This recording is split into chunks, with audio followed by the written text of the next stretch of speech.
Welcome to Work from the Inside Out, a podcast that highlights real-life stories, practical strategies, and best practices for transitioning your career from unhappiness and dissatisfaction to fulfillment, meaning, and joy. Now here is your host, career and executive coach, Tammy Guler-Loeb.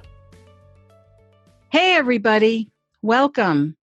I am so excited to introduce you to today's guest, Jordan Gross.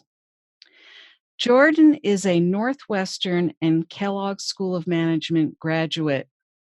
He's also a writer, a coach, a speaker, a self-proclaimed multipotentialite, having experienced positions in large banks like Merrill Lynch to small startup companies focused on bringing cheaper Asian delivery food to urban populations. He is a corporate refugee turned trailblazer for positive change, optimism, and the belief that our daily actions can help us all overcome stress and anxiety. He is also a best-selling author of a book called Getting Comfy, Your Morning Guide to Daily Happiness. He's a TEDx speaker, and he has founded multiple companies and organizations.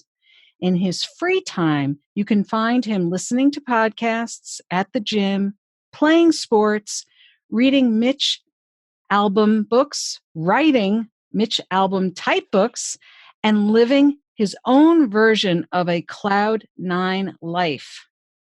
Please join me in welcoming Jordan Gross. Hey, Jordan. Hi, Tammy. How are you? Thank you so much for that very, very kind and extensive intro. Well, as a multi-potentialite, that is an extensive introduction. Why don't start with that? That's a big word. I haven't used that word before. I had to practice it a few times. Yeah, well, it's actually not a word. The little red line comes up on Microsoft Word when you try to type it anywhere. So it's not in the dictionary yet. But multipotentialite, yeah, it's one of my new favorite words. I only learned it in like January of this year. And basically, there's this great TEDx talk of a woman who says, when I was a kid growing up, I got asked, what do I want to be when I grow up? And I would answer, traditionally, like I wanted to be an astronaut, right? And the people who asked me thought the conversation was over, but it definitely was not over, right? So I said, I want to be an astronaut, but I also want to be a teacher, and I also want to be an athlete, and I also want to be a musician and a dancer. And that's the way that I felt growing up too. I never really thought there was just going to be one thing. I always wanted to have more than one thing. So basically the woman in this talk says, she grew up thinking that she was not normal because everybody told her, like, you need to just pick the one thing that you're going to do. But as she grew up and met more people and had the opportunity to pursue a TED talk on the stage, she revealed to people that she still didn't have one thing that she wanted to do. She had a lot of different interests. She was not afraid to pursue them. And that's the way that I live my life as well. I've had a lot of different interests, and I'm not afraid to dip my toe in at first and then dive right into the deep end for them. So that's my multipotentialiteness in me. I love it. And I have to share with our listeners that when you and I first became acquainted, that I think you reached out to me on LinkedIn and very enthusiastically because you have a goal of being on 90 podcasts in 90 days. So my first thought was, okay. and then I checked you out and I looked at your LinkedIn profile and I saw all the things you had done, and I looked at your graduation dates and I said, wait a minute, he's the same age as my daughter. You probably thought I was some fraud. Yeah. Well, I just thought, who does this guy think he is? Like, what the hey?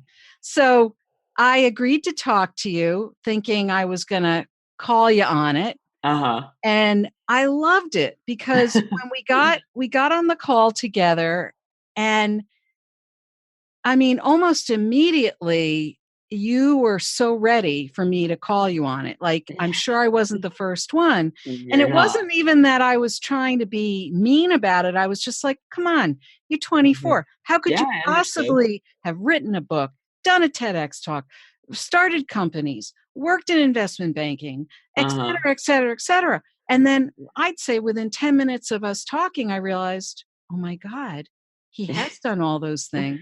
Yeah, in one And way or not another, I only have. that, but he's a really nice guy on top. Oh, well, that's the most important thing, and I'll make sure to tell my mom that that's what you said Well, too. you can have her listen to this episode of the She will. Oh, she definitely will. but I would say that you're probably my youngest guest so far. And yet, what I love about your story so far, and we know that Uh-huh. there's so much more to look forward to, is Yeah. it proves a point that I actually have made before over and over again. And that is that we all bring different life experiences with us, Mhm. regardless of how long we've been on this planet. And Yeah.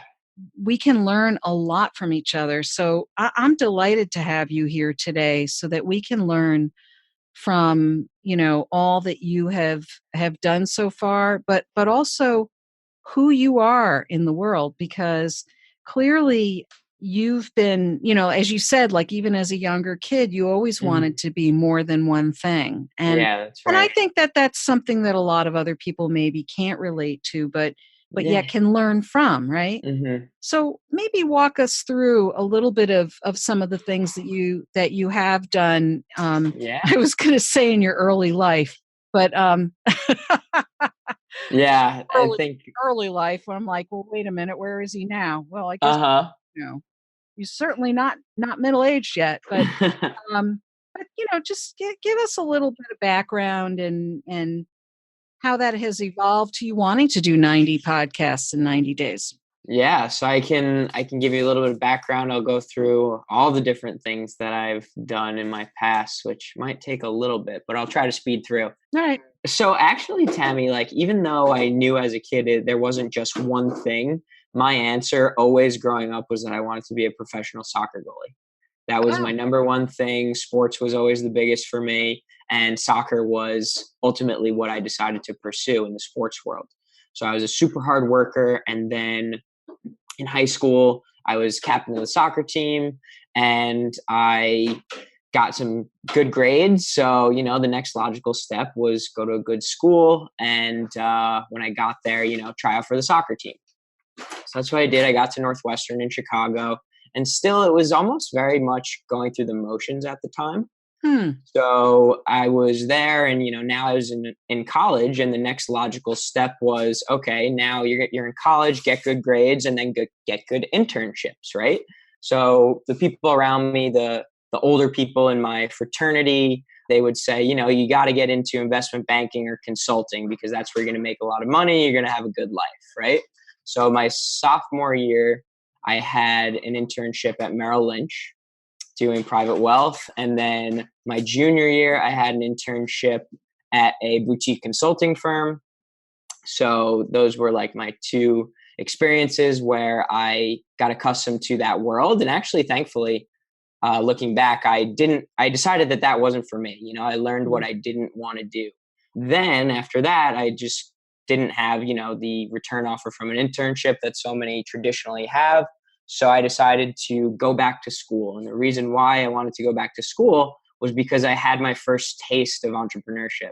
The end of my junior year, I started an Alzheimer's awareness organization where my grandfather passed away from Alzheimer's when I was a junior in college, or I was actually a sophomore, but my junior year, I decided to start the organization where we raise funds for Alzheimer's awareness at an undergraduate level. And we actually partnered with Northwestern's Cognitive Neurology and Alzheimer's Disease Center to support their missions and really know where our money was going rather than just donate to the Alzheimer's Association.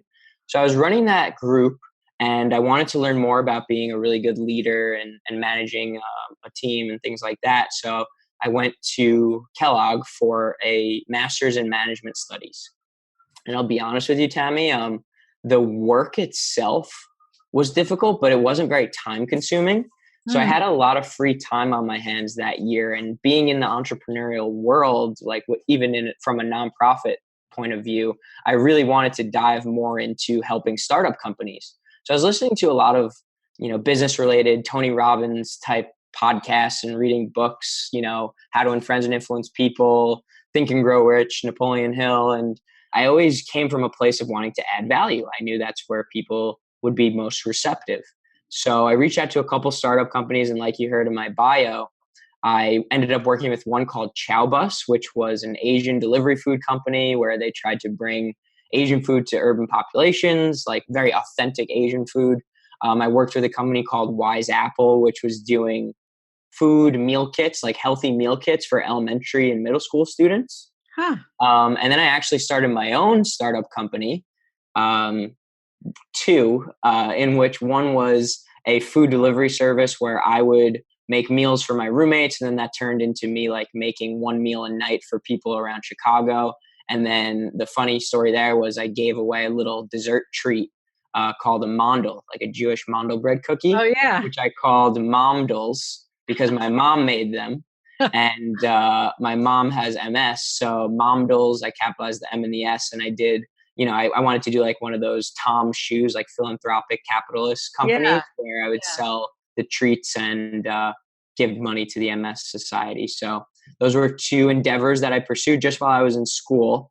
But then if you notice a little bit of a theme there, it was all in the food world, right? Yeah. So I realized that I should continue to pursue my passion.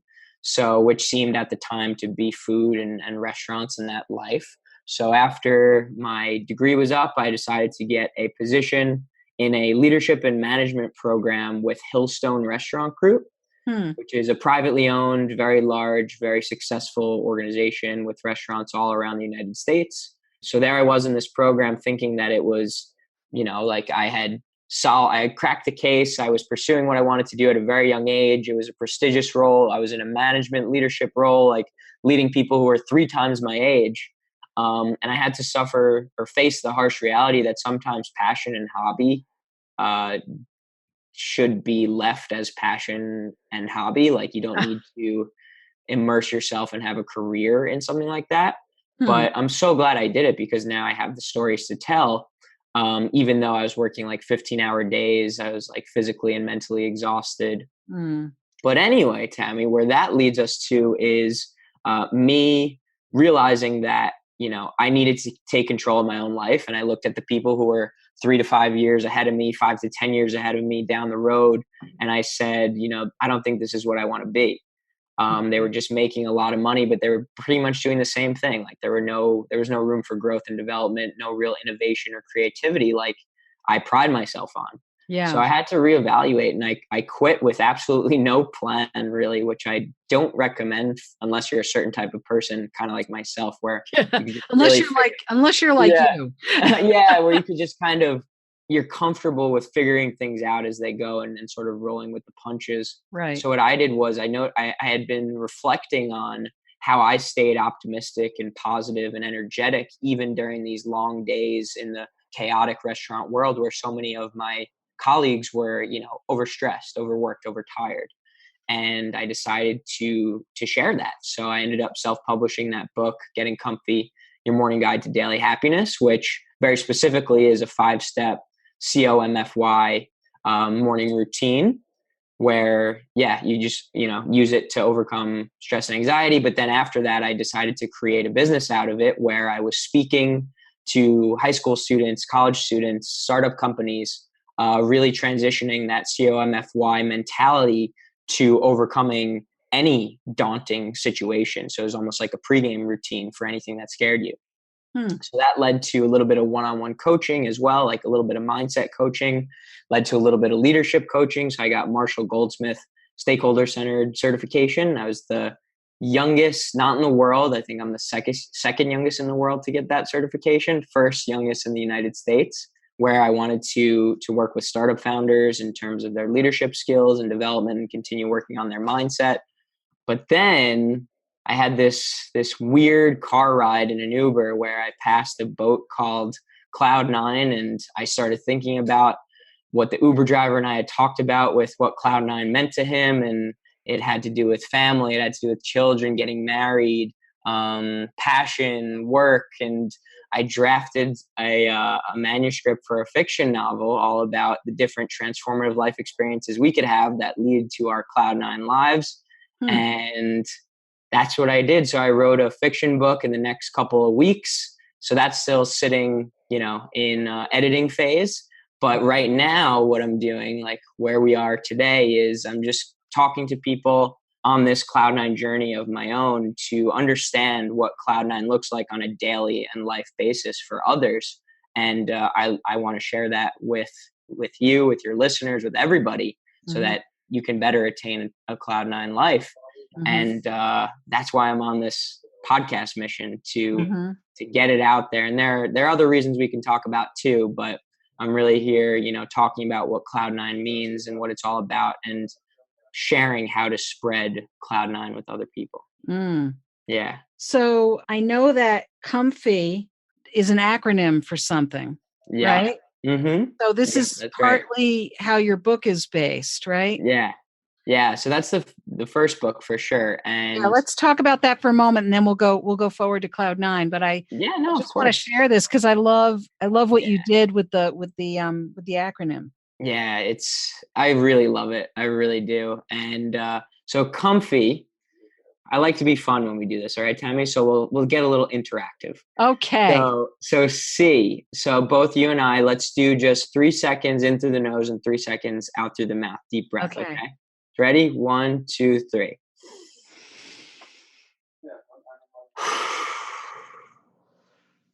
All right. So we just did the C part of the comfy routine, which stands for calm. Calm. So if you're looking at it as a morning routine, so many of us wake up and we're startled by the sounds of our alarm clocks, right? Yeah. So the first thing that I recommend to do is to start your day coming from a place of calm, rather one that seems like it's all crazy and chaotic, right? So if you're doing like a quick morning routine like you and I are, quick deep breath is something that you can definitely do. If you have, like 30 minutes to an hour for your morning routine, then you can do yoga, meditation, you can go for a walk, something that just really puts your mind at ease. Yep. So nice. That's C. So tell me something that you're afraid of. Something I'm afraid of. Yeah. I'm afraid that something will happen to the people I love, near and dear to me. Yeah, absolutely. So that's openness, right? So openness is the part of our routine where we're getting all of our thoughts and feelings out of our head and we're putting it out there into the world. So what you and I did was openness with another person, where you can either, send a message, you can call somebody in the morning and really, get the thoughts out there. But what openness can also be is, and what I do is in the form of journaling. So I write down, things that I'm afraid of. I write down things that I've accomplished. I write down things that I'm grateful for, because keeping them in my mind is not going to benefit me like it is if I put them out there into the open. So that's O. Okay. M, we won't do it now because nobody can see us, but M stands for movement. So movement there's so much research out there as to the importance of exercise. But for me, honestly, a walk, a run, a jog, weightlifting session, it literally turns on my brain and my body.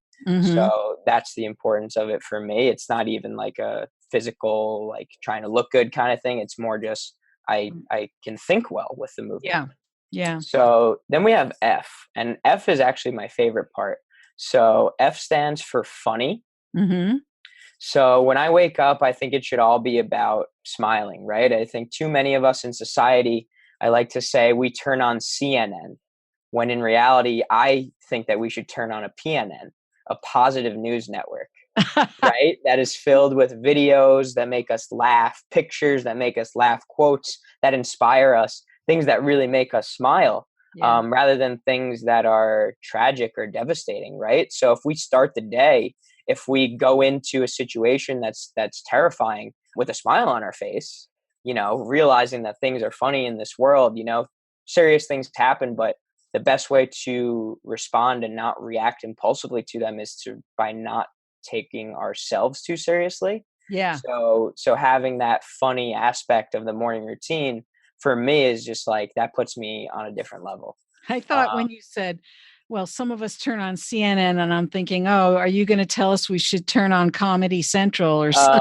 No, I mean, sure, if that's your cup of tea, if it's going to make you laugh, then absolutely. I Yeah. talked to somebody the other day who said, you know what, I never thought of that before, but now that I think of it, literally yesterday morning, I watched a comedy special while I was on my morning run instead Hmm. of listening to music. Hmm. And I had one of the best days I've ever had. Yeah. So maybe coincidence? I don't know. But It doesn't matter. It, yeah, it was a exactly. great way to start the day, right? Yeah, exactly. So then finally we have why, and why stands for you or your choice. So it's a great way to wake up or go into whatever you're about to do and just end on a note with something that you truly want to do that nobody else is telling you to do rather than something that you have to do. So Hmm. it's again this full circle loop of routine in general is for you. It's so that you optimize who you are, obviously coming from the inside out, Hmm. in order to best help other people. I always say you can be the most selfless person in the world, Right. which, one of my pursuits is to help millions and millions of people. But Yeah. I can't do that optimally if I am not, self-aware, if I Right. am not self-reflecting, if I am not taking care of myself. Right. So that's Right. what the routine's all about. Ah, I love it. Yeah. Loved it the first time you told me about it, and I love it even Uh-huh. more now. That's great. Yeah, I just to close it out. So you mentioned, the TEDx talk, and there's also a little bit of Yeah. a double meaning with the comfy word. So obviously, comfy is short for comfortable or comfort, Yeah. right? And the way I structured my TEDx talk was, I think so often in this personal growth and development world, we're just, told to do something, right? And there's an authority figure who's done research, and that's great. And then they say, here's what you should be doing to live your life. But, something like what the talk was about, getting outside your comfort zone, that's really difficult to do, Hmm. right? So I wanted to present a little bit of a how to get outside of your comfort zone. So the Mm. way I structured the TEDx talk was, first, in order to get outside of your comfort zone, you have to get comfy with who you are, which I mentioned before. Secondly, once you're comfy with who you are, you need to deliberately get outside of your comfy zone because that is where you grow the most. But Hmm. then, in order to get comfy outside of the comfy zone, you need to practice this 5-step Mm. routine. So that's how the talk ended up, and it's all about that comfort in the discomfort. So that was what I talked about. Oh, I love it. So you had a goal for a long time of Mm, really making it as a soccer goalie. yeah. What was the turning point on that for you? Because clearly you didn't become a professional soccer player, right? Yep. Mhm. So what happened there? Yeah, so I think this leads to a great conversation about handling rejection, Oh, right? okay. So I'll preface it by saying this. I have had one of the most fortunate lives I could ever imagine. I have supportive parents, I have health, I have family, I have friends.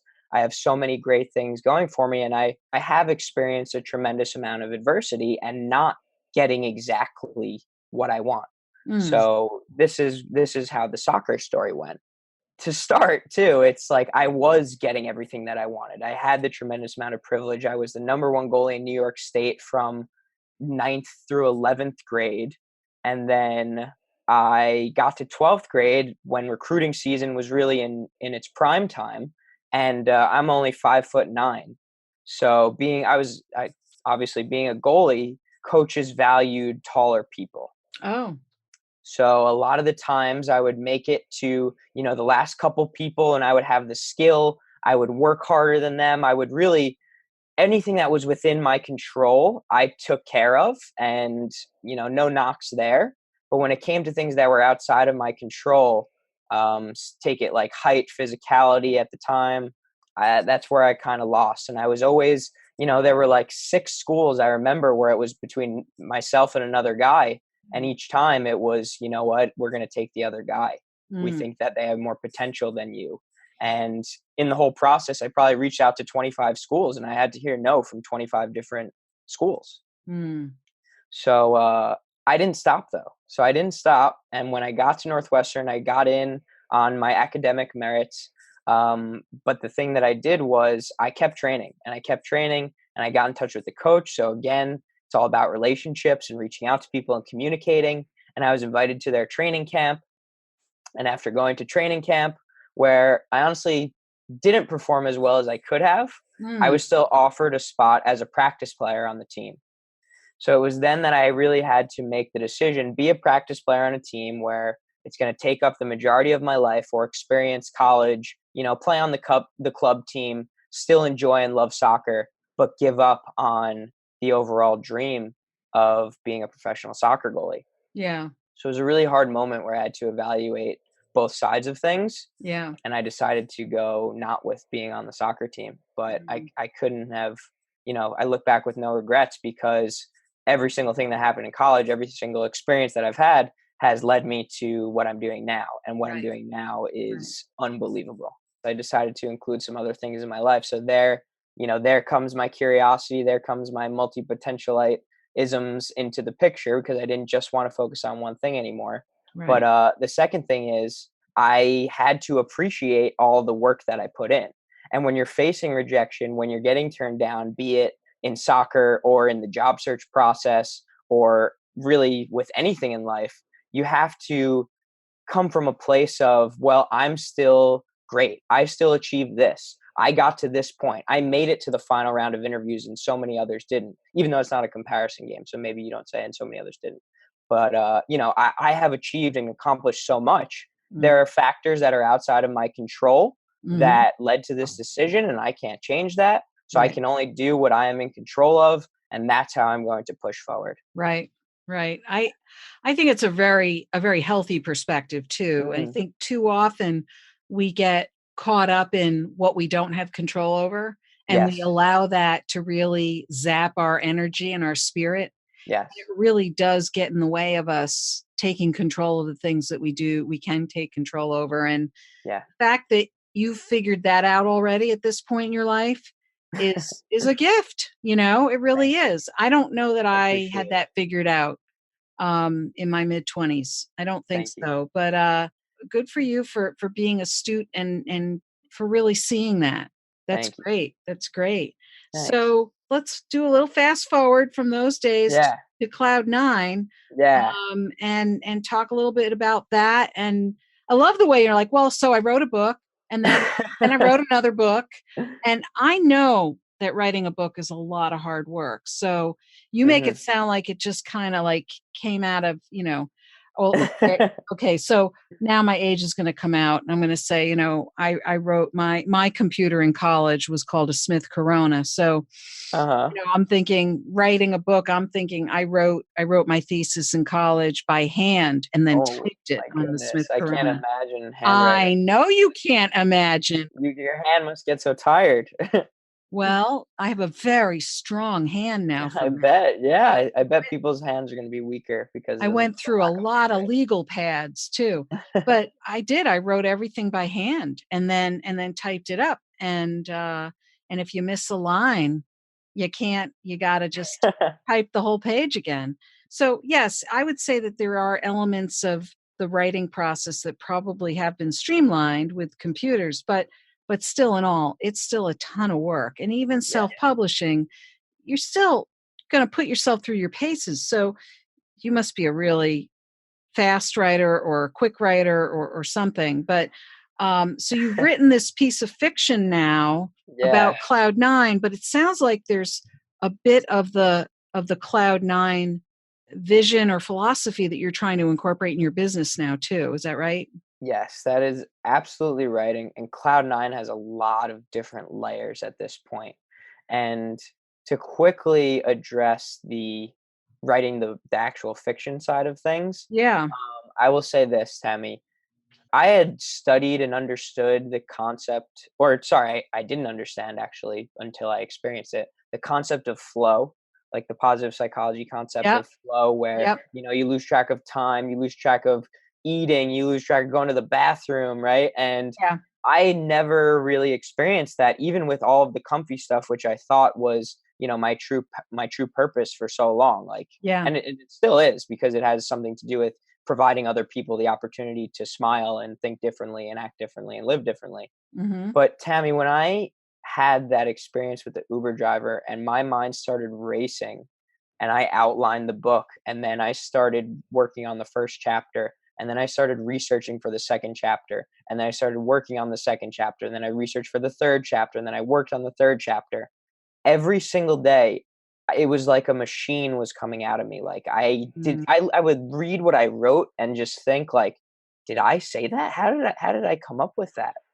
And it was really like an out of body experience, and Yeah. the whole process of writing was like really a cloud nine experience for me, because it was something that I looked forward to each and every day. Mm-hmm. So I think that leads us well into the different aspects of, I've been talking to a lot of people and learning what cloud nine means to them, and it's Yeah. really broken down between cloud nine moments you can have throughout a day Yeah. and a cloud nine life. Okay. Basically, the cloud nine life, in my view, one, it has the transformative life experiences that I've heard through other people's anecdotes that Mm-hmm. really occur, for a life to truly be the way that you want it to have occurred. Mm-hmm. And then two, for me, the cloud nine life is making decisions based off of your intuition and your heart and your gut, rather than making decisions that are based off of societal expectations. Mm-hmm. Oh, from the inside out. Exactly. There we go. Uh-huh. All Yep. right. Yeah. So that's pretty much what we have. And through I've really tried to diversify the range of people who I've spoken to.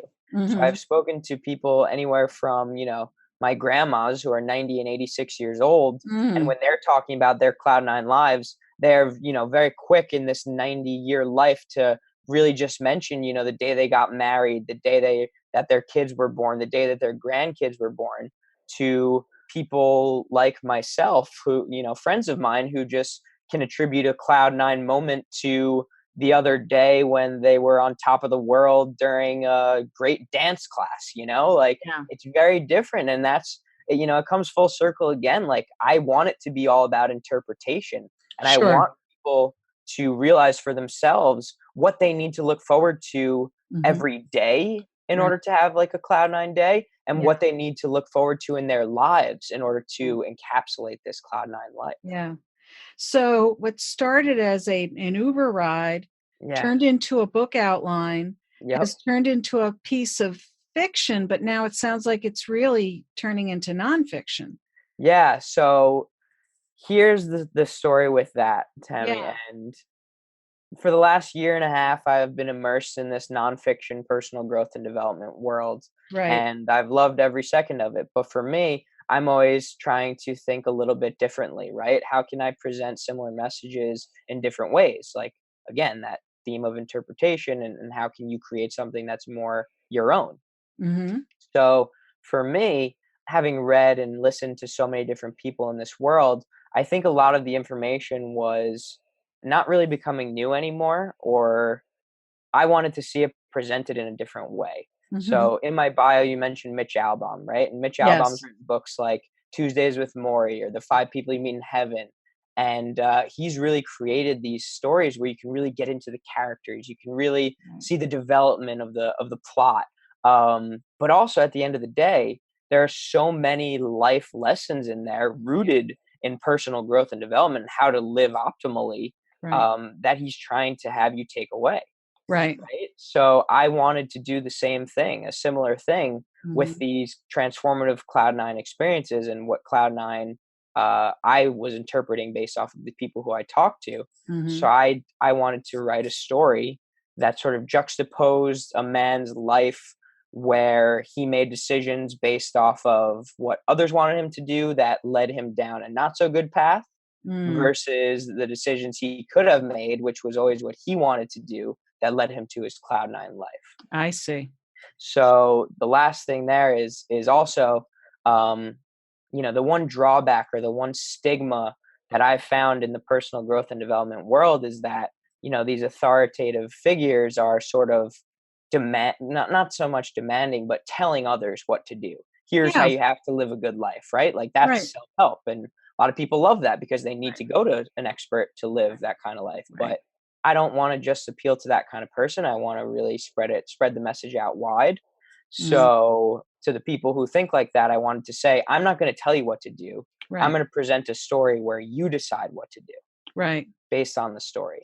So that's where the fiction comes in. But Wow, that's interesting. yeah, but I wanted to give it the proper research and the interviewing Yeah. and all the background necessary so that I was able to accurately portray the Cloud9 versus the non-Cloud9 life. Yeah, well, I guess I don't want you to give it away, but I'm very curious about the story Yeah, because what's one person's cloud nine life is not going to be another person's cloud nine life. So right. the book is it a compilation of stories, or is it all about one fictitious person? It's all about one fictitious person, and actually, it's a journey through the clouds.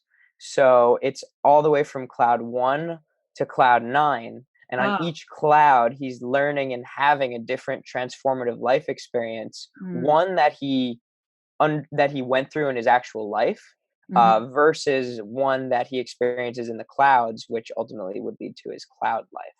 So Wow. if you want, we could run through the different clouds, and it won't give too much away, but it's more so the principles that I've learned and understood from other people as to what we must encounter in our lives in order to lead like this cloud nine life. Well, let's do it. All right. So cloud, and it's also cool because it works through a person's entire lifespan, right? Mm, So I guess I'll just get into it. So first and foremost, the Cloud9 stories that I've heard, some of them incorporate the concept of playfulness. mhm, So you need to have play involved in your life. So the book starts with obviously the reality versus Cloud9, and the scenarios have to do with the protagonist. His name is Jerry. Jerry experiencing play, mhm, right? And in one world, play gets interrupted, versus in the cloud world, he's able to continue to play and have mm, that as a mm. part of his life. So that's number one.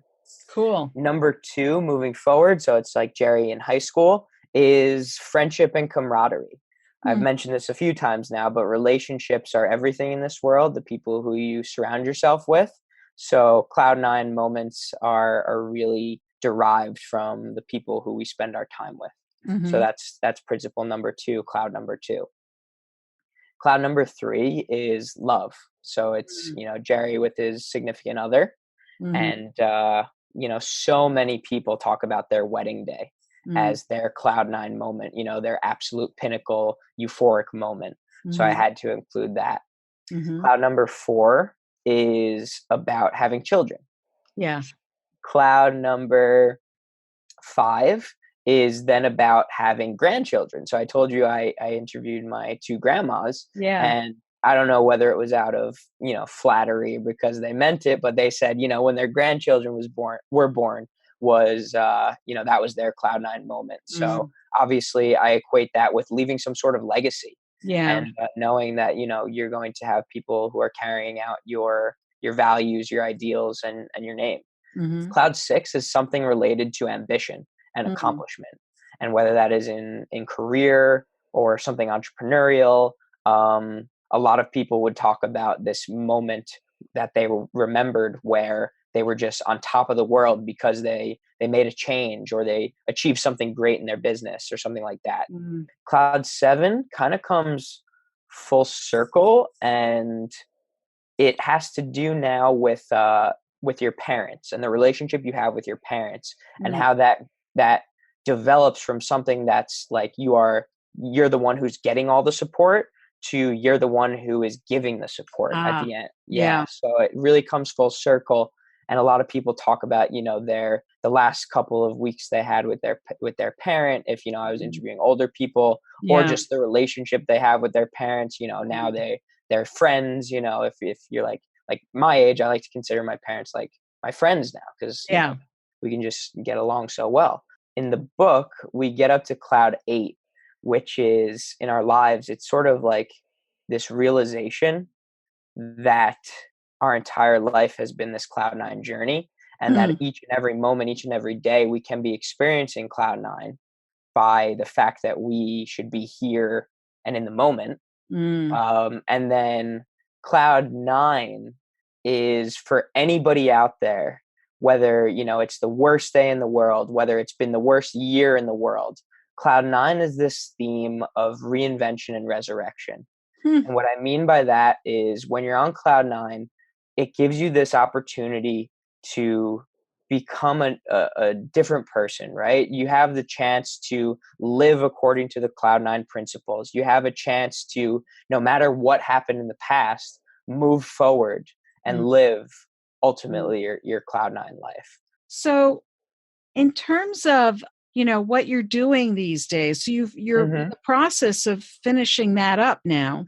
Yeah. So what is life looking like for you right now? So I actually schedule my day now into periods, kind of like I'm back in high school or something. And I've got like 13 45-minute periods per day where I'm working on different things, right? So a lot of what I'm doing right now at the moment is this podcast search.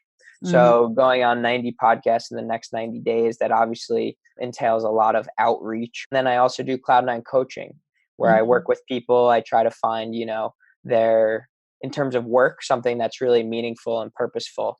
So I do that as well a little bit. So you're working with mostly individuals? Yeah, individuals. Okay. So if people want to find you or learn more about your work, what's the best way for them to get in touch with you?